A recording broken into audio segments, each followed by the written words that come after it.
Shalom jemaat yang dikasihi Tuhan, senang sekali saya Pendeta Rubin Adi Abraham bisa menjumpai Anda dalam ibadah ini. Selamat tahun baru, kiranya di tahun yang baru ini Tuhan tetap memberikan kemenangan bagi kita dan mari kita makin beriman teguh kepada Kristus. Hari ini saya akan menyampaikan renungan firman dengan judul Turutilah Panggilan Tuhan Bagimu. Kalau saya perhatikan tokoh-tokoh hebat yang dicatat di dalam Alkitab adalah orang-orang yang dipanggil oleh Tuhan untuk melakukan suatu tugas ilahi. Misalnya, Abraham adalah orang yang dipanggil keluar dari Ur Kasdim untuk menuju tanah perjanjian dan kemudian melahirkan satu bangsa yang besar, yaitu Israel. Musa juga adalah orang yang dipanggil oleh Tuhan melalui semak belukar yang menyala sehingga dia menjadi pemimpin bangsa Israel yang membawa mereka keluar dari negeri Mesir perbudakan menuju tanah Kanaan. Daud adalah orang yang dipanggil dari padang pengembalaan dombanya dan diurapi oleh Nabi Samuel menjadi raja Israel yang perkasa. Paulus adalah orang yang dipanggil untuk menjadi rasul yang menanam banyak gereja di mana-mana. Saya percaya seperti Tuhan telah memakai para tokoh yang luar biasa dalam Alkitab. Pada akhir zaman ini Tuhan sedang memanggil saya dan saudara, umatnya, orang yang percaya untuk menjadi saksinya dan melakukan kehendak Tuhan di akhir zaman. Kalau saya baca dalam 1 Petrus 2 ayat 9 firman Allah berkata, "Tetapi kamulah bangsa yang terpilih, imamat yang rajani, bangsa yang kudus, umat kepunyaan Allah sendiri, supaya kamu memberitakan perbuatan-perbuatan yang besar dari Dia yang telah memanggil kamu keluar dari kegelapan kepada terangnya yang ajaib." Tahukah saudara, orang yang percaya Kristus adalah orang yang dipanggil oleh Allah. Kata dipanggil berasal dari kata Yunani kalein. Dan dari kata itu muncul istilah exkaleo. Artinya satu kumpulan orang yang dipanggil keluar dari kegelapan dosa menuju terang ilahi. Punya kehidupan yang baru, yang kudus, bahkan menjadi saksi bagi banyak orang. Nah, kita akan mendalami makna daripada kalein ini. Dipanggil kemana? Dipanggil untuk apa?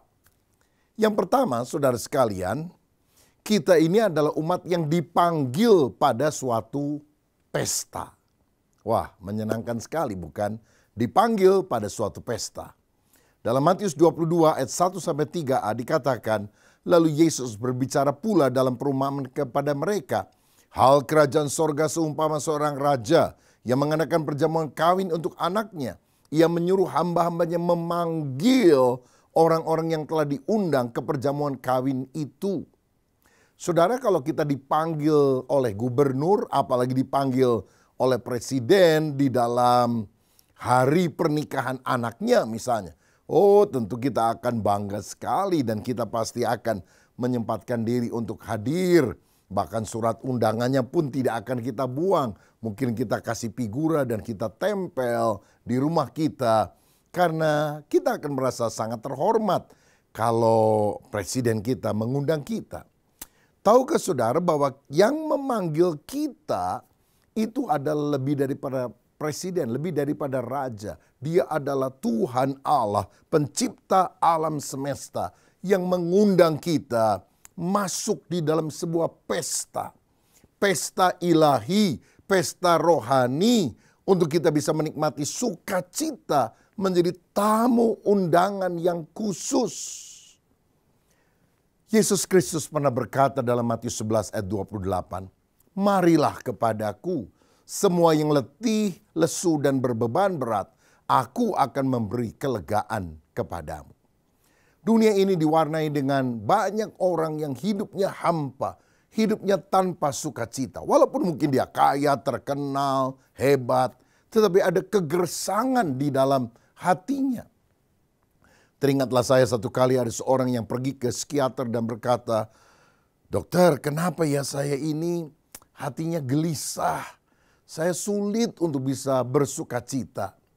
Psikiater kemudian berkata, tenang, saya bisa kasih Anda resep, Tapi kebetulan minggu ini di Tanah Lapang di kota kita, ada seorang pelawak terkenal yang bernama Grimaldi yang bisa menghibur orang, dan saya tadi malam datang tertawa terpingkal-pingkal sepanjang pertunjukan. Jadi kalau kamu susah tertawa, kamu datang dulu deh ke pertunjukan tersebut. Dan pasien itu kemudian berkata, "Sayalah Grimaldi, pelawak yang terkenal itu. Saya bisa menghibur orang lain, tapi hati saya merasa kegersangan."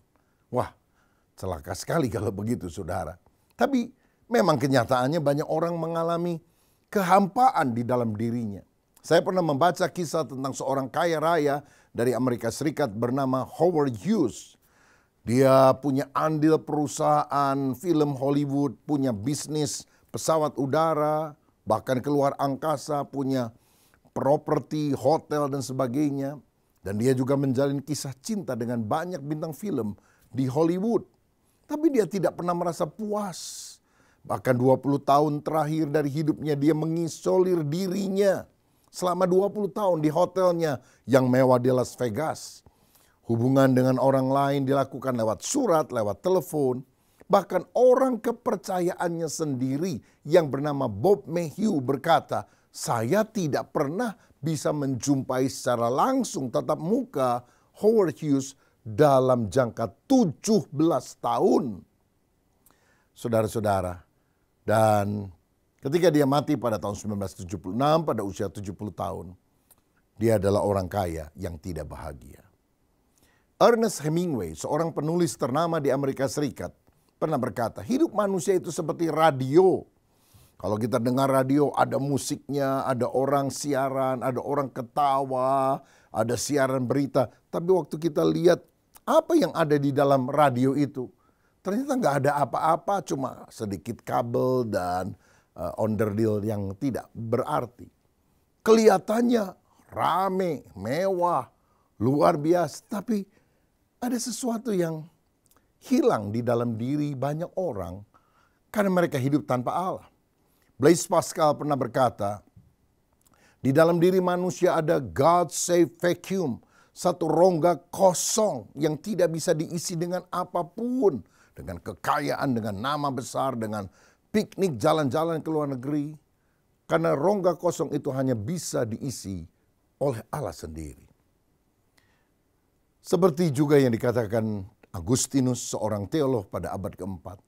Dalam bukunya My Confession, pengakuanku, ya Allah, Engkau telah menciptakan kami dengan hati yang selalu gelisah sebelum kami mendapatkan ketenangan di dalam Engkau. Saudara-saudara, memang hati orang tidak bisa diisi oleh apapun. Tidak bisa dipuaskan oleh apapun. Karena hati kita hanya bisa diisi bukan oleh sesuatu, tapi oleh seseorang. Dan orang itu adalah Yesus, Sang Raja Damai. Marilah kepadaku yang letih, lesu, dan berbeban berat. Aku akan memberikan sentosa, damai sejahtera, sukacita kepadamu. Ingatkah saudara ketika Yesus berjumpa dengan wanita Samaria yang sudah 5 kali menikah dan sekarang dia tinggal bersama dengan suami orang. Yesus bilang, kalau kamu minum air ini, kamu akan haus lagi.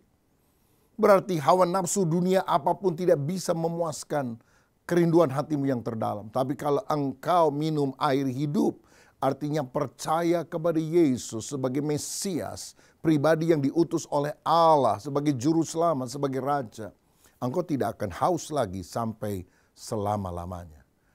Saudara-saudara, ketika saya belum menerima Yesus, hati saya kosong, gelisah. Tapi waktu saya menerima Kristus sebagai Tuhan dan Juru Selamat, saya mengalami suasana pesta, sukacita di dalam hati.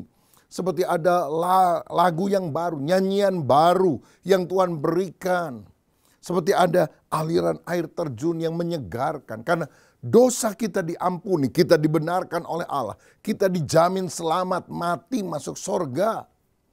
Saudara-saudara, karena itu mari kita turuti undangan Tuhan. Supaya kita sungguh-sungguh masuk di dalam pesta rohani. Ada damai sukacita dari Tuhan. Tapi kalau saudara cermati, orang yang pergi ke pesta itu Tidak boleh dengan pakaian compang-camping, dengan pakaian biasa. Matius 22 mencatat ketika ada orang pergi ke pesta, undangan yang ditawarkan oleh raja itu dengan pakaian yang tidak pantas, dia diusir, bahkan dihukum.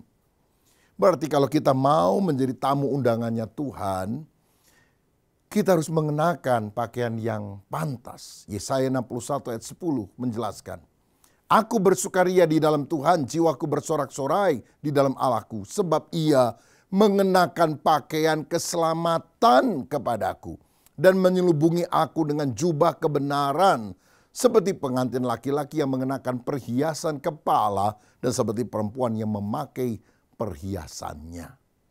Jadi Tuhan mau memberikan, bukan usaha kita, tapi pemberian Tuhan, pakaian kebenaran, pakaian keselamatan, dan perhiasan yang berharga di mata Dia. Itulah kehidupan yang dikuduskan, dibenarkan oleh karena darah Tuhan Yesus. Mari kita bertobat dari segala dosa, menerima Kristus sehingga kita mengalami damai dan sukacita. Dan kalau kita percaya kepada Yesus, lalu kita beribadah, kita pergi ke gereja, itu bukan pergi ke tempat perkabungan, duka cita, wajahnya panjang, muram. Tetapi Tuhan memanggil kita pada satu hidup yang penuh pengharapan, penuh dengan berkat, baik berkat di dunia, terlebih berkat di dalam kerajaan sorga. Ini tentu bukan pesta nasi goreng, ayam goreng, tapi pesta rohani. Karena makanan rohani yang disajikan adalah kebenaran firman. Kita jadi suka dengan pembacaan firman, dengan penggalian firman. Kita ingin mendengar lagi pembukaan rahasia firman yang lebih dalam. Roma 14 ayat 17 berkata, sebab kerajaan Allah bukanlah soal makanan dan minuman, tetapi soal kebenaran, damai sejahtera, dan sukacita oleh Roh Kudus. Kalau kita sungguh datang kepada Yesus, kita akan penuh dengan sukacita. Waktu kita memuji Tuhan, menyembah Tuhan, melayani Tuhan. Walaupun sulit, kita juga harus rela berkorban waktu, tenaga, biaya, atau apapun. Tetapi ketika Yesus hadir dalam hidup kita, kita bisa mengalami sukacita, suasana pesta dalam hidup ini. Saudara, kita adalah orang yang dipanggil pada suatu pesta. Mari datang kepada Yesus. Tetapi yang kedua, kalein artinya dipanggil pada suatu tugas atau jabatan. Allah yang memanggil kita adalah Allah yang kemudian memberikan tugas kepada kita.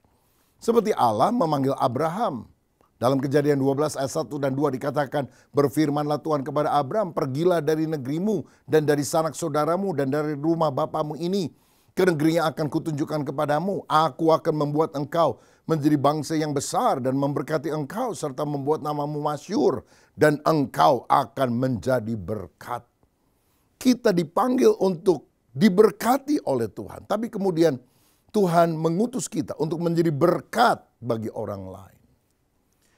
Allah yang memanggil Paulus, membuat dia seorang penganiaya jemaat yang garang diubah menjadi seorang rasul yang ditugaskan untuk melayani dan memberitakan Injil dan menanam jemaat di mana-mana. Kisah Rasul 22 ayat 21 berkata, tetapi kata Tuhan kepadaku, pergilah sebab aku akan mengutus engkau jauh dari sini kepada bangsa-bangsa lain.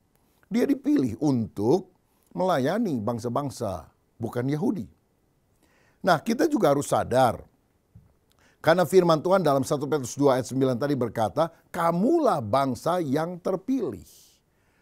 Kita ini bukan BS, barang sortiran. Kita BP, bangsa pilihan. Tetapi kita nggak boleh bangga, sombong, karena menjadi orang yang terpilih berarti ada tugas, tanggung jawab yang Tuhan berikan kepada kita. Yaitu untuk memberitakan Injil supaya semua orang percaya kepada Yesus. Tuhan mau menjadikan kita kawan sekerjanya. Seperti Agustinus pernah berkata, tanpa Yesus aku tidak bisa melakukan apa-apa. Tapi tanpa aku, Yesus tidak mau melakukan apa-apa. Karena Tuhan mau menjadikan kita rekan kerjanya. Ibu Teresa dari Avila pernah berkata, Yesus tidak punya tangan kecuali tangan kita. Yesus tidak punya kaki kecuali kaki kita. Mari kita menjadi kaki tangan Kristus yang membawa berita Injil kepada dunia yang terhilang ini. Saudara-saudara, saya dulu gak suka melayani Tuhan. Saya hanya memikirkan diri sendiri. Tapi waktu Tuhan menjamah hati saya penuh dengan cinta kepada Tuhan. Saya baca firman setiap hari, saya rajin ibadah. Dan kemudian saya mulai melayani dari sejak masa muda. Melayani anak sekolah minggu, melayani remaja, pemuda, melayani jemaat dewasa. Sampai akhirnya saya menyerahkan diri menjadi seorang hamba Tuhan, belajar di sekolah teologi. Dan sampai sekarang saya dipanggil untuk menjadi seorang pendeta yang memberitakan Injil. Oh, betapa sukacitanya kalau kita dipanggil pada satu tugas mulia, tugas ilahi, menjadi saksi bagi Kristus. Saya mau katakan, memberitakan Injil, memberitakan tentang Yesus, memberitakan kabar baik tentang keselamatan, itu bukan pilihan yang kita bisa bilang, oke, saya mau atau saya tidak mau. Tapi itu satu tugas yang wajib kita lakukan. Itu adalah amanat agung dari Yesus sebelum dia naik ke sorga. Matius 28 ayat 19 berkata, pergilah, jadikanlah semua bangsa muridku. Itu adalah perintah. Perintah artinya kalau kita taat, kita diberkati. Kalau kita tidak taat, kita akan dihukum oleh Tuhan. Saudara, kita diperintahkan untuk memberitahukan bahwa semua jiwa terhilang dan membutuhkan keselamatan di dalam Yesus. Sebab di bawah kolong langit ini tidak ada nama lain yang olehnya manusia bisa diselamatkan kecuali di dalam nama Tuhan Yesus Kristus. Maukah kita memberitakan Injil tentang Yesus? Saya ingat satu kali ada seorang yang dari Jakarta pergi ke Singapura, lalu sampai di airport dia mau ke hotel, dia naik taksi. Di taksi ngajak ngobrol supirnya. Lalu dia mau menginjili supirnya dan dia bilang, siapkan diri kamu karena Tuhan Yesus akan segera datang. Tapi supir itu rupanya nggak pernah dengar nama Yesus, nggak kenal Yesus itu siapa. Dan dia jawab apa? Kasih tahu ya teman kamu orang Indonesia itu, jangan pergi ke Singapura. Di Singapura sekarang susah cari kerjaan, udah kerjanya di Indonesia saja. Loh, dikasih tahu Yesus segera datang, dipikirnya cari kerjaan, saudara-saudara. Ada banyak orang yang tidak mau menerima Yesus sebagai juru selamat, bukan karena menolak Yesus, tapi mereka belum tahu tentang siapa Yesus. Ada seorang hamba Tuhan, pelayanan masuk ke pedalaman Afrika. Dan di pedalaman Afrika dia masuk bukan hanya di kota besar, sampai ke desa, saudara. Dan satu kali di mobil dia rasa kehausan, dia bilang sama temennya, itu ada warung, kita beli Coca-Cola dulu yuk, katanya. Atau beli minuman, ini dari Amerika, ini penginjil. Dan begitu dia turun, dia tanya, ada Coca-Cola? Dia bilang, oh ada. Dia kagum juga, di desa itu ada orang jualan Coca-Cola yang berasal dari Amerika. Lalu dia mau menginjili dia. Saya mau tanya, apakah kamu pernah mendengar nama Yesus? Orang itu bingung dan dia bilang, oh apakah itu nama jenis minuman lain seperti Coca-Cola yang juga dijual di Amerika Serikat? Loh, nama Yesus dianggap seperti soft drink, saudara-saudara. Nah, jadi saya mau katakan ada banyak orang yang bukan menolak Yesus, tapi belum pernah mendengar nama Yesus. Ayo cerita, bersaksi tentang dia, keluargamu, teman-temanmu. Sebab banyak orang ketika mendengar tentang Yesus, mujizatnya, kasihnya, pengampunannya, mereka akan berkata, kalau Yesus sebagus ini, sebaik ini, saya tidak punya keberatan untuk menerima dia sebagai juru selamat. Oh, mereka membutuhkan kabar itu. Saudara, Tuhan tidak rela orang-orang masuk neraka karena dia menyediakan sorga bagi kita yang percaya. Saya ingat ada sebuah gereja di Chili, di Amerika Selatan, yang mengajarkan supaya jemaatnya memberitakan Injil. Ajak ngobrol teman-temanmu. Lalu kalau mereka punya pergumulan, tawarkan doa. Saya mau doakan kamu dan saya mau kasih tahu teman-teman di gereja untuk mendoakan kamu. Tapi pilih, doa untuk apa? Pekerjaan atau kesehatan atau keluarga? Dan syaratnya cuma satu. Kalau doa kamu dijawab, tolong kasih tahu saya akan memberitahukan kepada rekan-rekan juga di gereja yang sudah mendoakan supaya mereka juga bersuka cita. Saudara, dan ternyata melalui cara itu anggotanya bertumbuh dan kira-kira sekarang hampir 400.000 jiwa yang masuk di dalam gereja tersebut. Oh, mari kita gemar memberitakan Injil.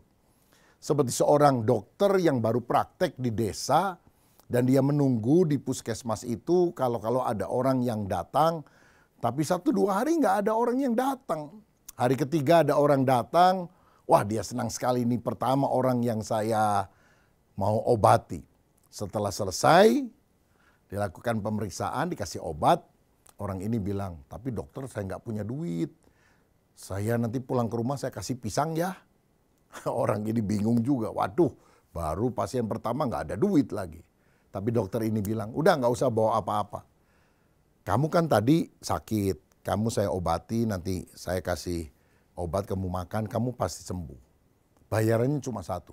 Tolong ceritakan kepada orang sekampung, kalau sakit datang ke sini, aku akan menyembuhkan penyakitnya. Oh, cuma itu dokter syaratnya? Iya. Wow, kalau gitu gampang. Sejak itu dia ceritakan, kalau sakit pergi ke dokter ini, kamu akan diobati dan sembuh. Lalu dia tambahin, gratis lagi kalau buat saya.